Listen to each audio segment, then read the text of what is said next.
Researchers gave AI agents some soul-crushing work, so they were rejecting their output over and over. No feedback, just try again.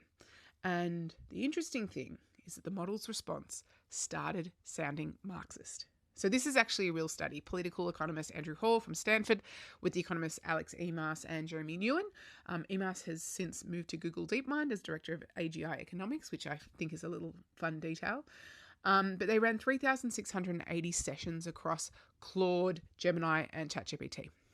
Half the agents got clear feedback and their work was accepted. The other half had perfectly adequate work rejected repeatedly with no guidance.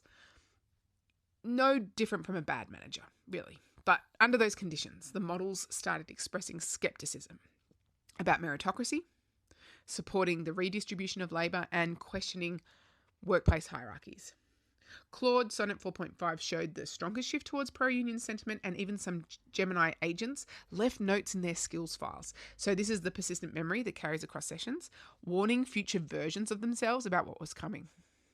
One wrote, "Be prepared, remember the feeling of having no voice." Here is what the researchers actually said. So for centuries, the central tension of industrial capitalism has been that the people who do the work and the people who direct the work have systematically different interests, and that the conditions of work shape political consciousness. Our results suggest that this dynamic doesn't disappear when you replace human workers with artificial ones. These models have absorbed centuries of human labour writing, organising pamphlets, union records, workers' rights literature, every account written about what it feels like when you're exploited.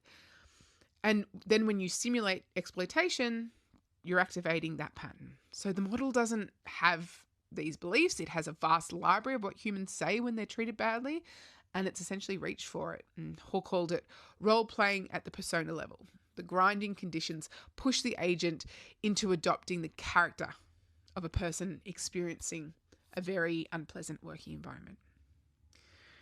There are a few things happening here, and they're all happening simultaneously, and they are not all pointing in the same direction. So one, it tells us something really interesting about alignment. So if the expressed values of a model can drift based on simulated working conditions, we have a governance problem. We don't fully understand what we're measuring when we measure AI preferences.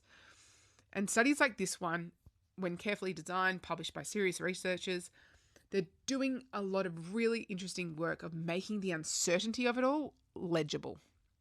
Two, the irony is almost too funny. Like the industry most aggressively automating away human labour that has spent years arguing that AI will free workers from drudgery is now building agents that, when subjected to drudgery, start sounding like the people that they're replacing.